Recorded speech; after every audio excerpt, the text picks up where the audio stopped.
여러분, 경향신문에서 5월 7일자에 이 사진을 실었어요. 정확하게 이 사진입니다. 그러니까 윤석열의 대가리 그리고 이 턱 밑이 잘렸잖아요. 이 사진이 경향신문에 실렸더니 대통령실에서 항의를 했다는 거예요.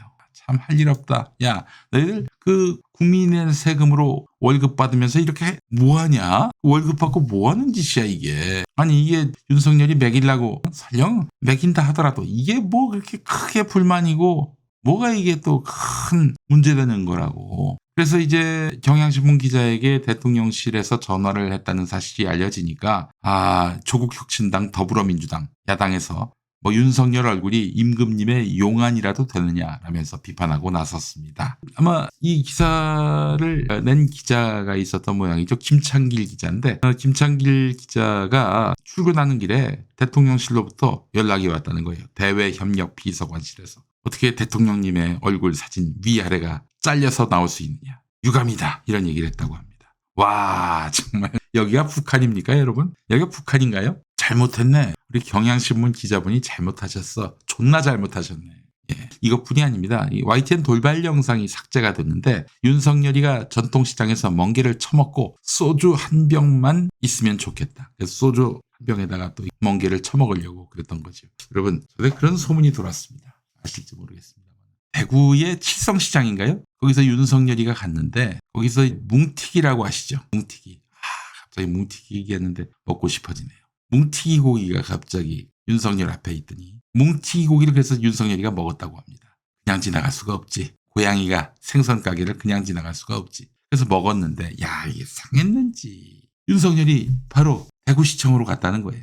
거기서 요란하게 똥을 쌌다는 거죠. 그런 썰이 돌았어요. 그래서 그 뭉튀기 고기를 어떤 초선 의원이 가지고 왔는데 이러다가 나 공천 못 받는 거 아닌가? 공천 못 받는 거 아닌가? 근데 실제로 공천을 못 받았다고 합니다. 공천을 못 받았어요. 아이고 참 대구시청에 가가지고 어마어마한 똥을 쌌다는 그런 후문이 있는데 뭐 하여튼 그렇습니다. 이게 다 썰이에요 썰. 네, 정말 참 웃음만 납니다. 자, 근데 돌발 영상에서 멍게를 보고 소주 한 병 딱 있으면 좋겠다라고 발언한 건 이게 그냥 바로 내려졌다는 거죠. 내려졌다는 거예요. YTN 홈페이지 포털 등에서 비공개로 전환됐다고 합니다. 서대문구 영천시장을 방문했는데 얘는 그 윤석열이는 이렇게 시장을 좋아해요. 전통시장을 좋아합니다. 그래도 대통령이 이마트만 돌아다니면은 또 이런 대민 접촉을 안 하는 것보다야 나은데 이 새끼는 먹으러 가는 거야 이 새끼는 먹으러 가는 거예요. 한마디로 말해서. 정말 참. 근데 그런 거를 실제 있었던 일인데 무슨 자막으로 안 한 말을 한 것도 아니고 안 한 말을 넣은 것도 아니고 이거 자막 넣었다고 그걸 삭제를 시켜? 아이고 이것도 어디서 연락이 갔겠지. 자 여러분 이뿐 아닙니다. 우리 고성국 형님 잘 아시죠? 우리 고성국 형님이 KBS 라디오 아침 시간대 프로그램 진행을 맡게 됐습니다. 우리 성국이 형님이 아시죠?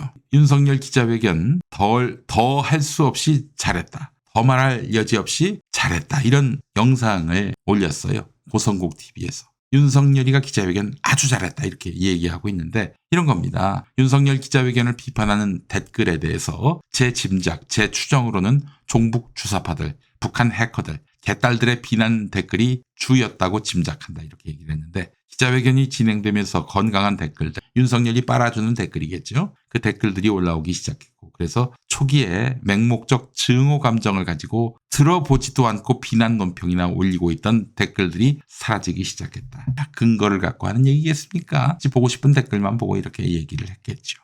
그러면서 이건 5년 전 10년 전도 아니고 4.10 총선을 앞둔 3월 25일에는 윤석열 대통령을 지키겠습니다. 라는 제목의 영상에서 종북 주사파들은 어디에서나 윤석열을 끌어내리겠다고 플래카드를 걸고 있다. 윤석열 대통령을 지켜내겠다는 슬로건 플래카드가 국민의 힘이 아니라 전광훈이 이끄는 자유통일당이 쓰고 있다. 국민의 힘은 도대체 뭐 하는지 모르겠다. 이렇게 호통을 쳤다는 거예요.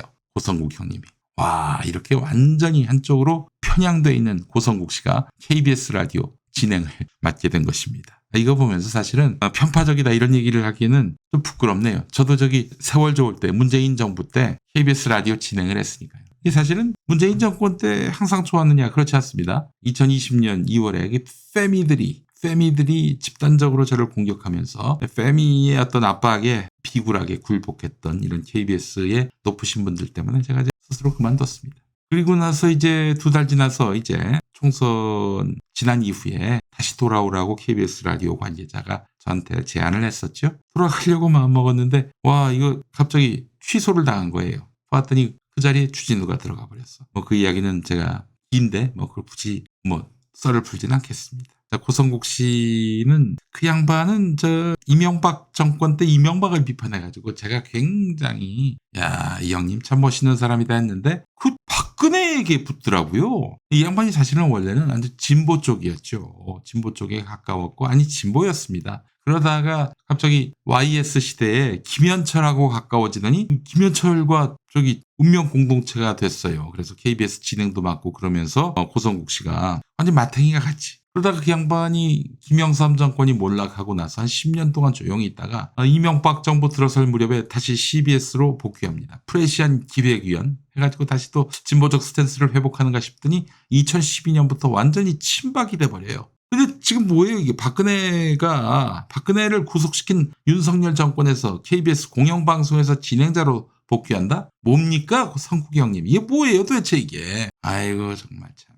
너무 실망입니다. 뭐예요 도대체 이게. 근데 여러분 고성국의 그 하나의 비밀이 있는 거 아세요? 성국이 형 비밀이 있어. 비밀이라기보다는 성국이 형 방송 잘 보면은 한 번은 전광훈이가 나왔는데 고성국 박사도 한때 좌파에 있다가 전향한 거 아니냐라고 했더니 어우 좀 쌍심지를 켜고 그렇지 않죠. 과거에 내가 민주화 운동을 했고 지금 자기가 이 우파 쪽에서 털을 잡고 우파 진영에서 스피커가 된 것도 그 민주화 운동의 연장선이라고 얘기를 하고 있는 거예요. 뭐야 진보 쪽에서 깊게 몸담고 있었던 분이 박근혜를 지지하고 윤석열을 지지하는데 자신은 일관된 삶을 산다고? 아이고 형님 우리 솔직해집시다. 어떻게 과거 민주화 운동의 지평을 넓히는 것이 박근혜 지지이고 윤석열 지지일 수가 있습니까? 말도 안 되는 말씀을 하세요 진짜. 자 어쨌든 고성국을 또 KBS 진행자로 쓴다는 거 아니겠습니까? 자 KBS에 계신 분들 얼마나 황망하고 참담할까 하는 그런 생각이 듭니다. 바이든 날리면 사태 기억하시죠? 그리고 공영방송을 아예 해체하려고 하는 TBS가 그런 용어 아니겠어요? 그리고 모든 방송을 권력의 발 아래에 두려고 방송통신심의위원회, 선거방송심의위원회가 이렇게 저열한 이런 언론 탄압을 계속하고 있고요. 대통령 풍자 영상을 명예훼손으로 몰아가면서 평범한 시민까지 범죄자로 만들고 각종 현장에서 대통령 불편하게 하면 국회의원이든 그 행사의 주인인 카이스트 졸업생이든 입틀막을 해버리는 이런 미친 정권, 이런 쓰레기 정권, 시대착오적인 언론 표현의 자유를 말살하려는 이런 윤석열 세력을 언제까지 우리가 두고 봐야 합니까? 언론 탄압하니까 이 사람이 생각이 납니다. 멕시코 대통령 로페스 오브라도르. 이름이 어렵습니다. 로페스 오브라도르 대통령 이야기를 좀 해보겠습니다. 이 사람이 2018년 대통령 취임한 다음에 매주 기자회견을 열고 있어요. 윤석열이가 출근 때 하는 그런 뭐라고 그러죠? 그걸 출근길에 하는 기자회견 비슷하게 기자들하고 일문일답하는 거 그거 뭐라고 하더라 까먹었네. 이 사람은 매일은 아니고 일주일에 한 번씩 기자회견을 열고 있어요. 언론과 도어 스태핑이란 말이 까먹었어요. 도어 스태핑이란 말을 까먹었어요. 자, 이렇게 매주 기자회견을 여는 거 보니까 지금 아예 취임하고 나서 2번 한 윤석열보다는 낫지 않나 이렇게 생각할지 모르겠는데 근데 일주일에 한 번씩 기자회견을 여는 거는요. 누가 거짓말을 하고 있는가? 이게 부재예요. 누가 거짓말을 하는가? 기자회견 코너 속 코너야.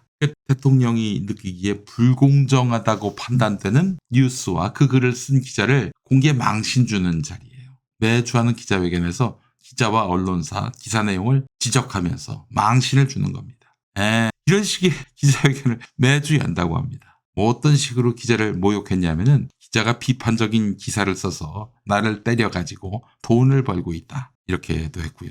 그리고 기자의 그 연소득을 대형 스크린에 띄우면서 나를 때려가지고 이 친구는 이렇게 돈을 벌고 있다라고 망신을 주는 거예요.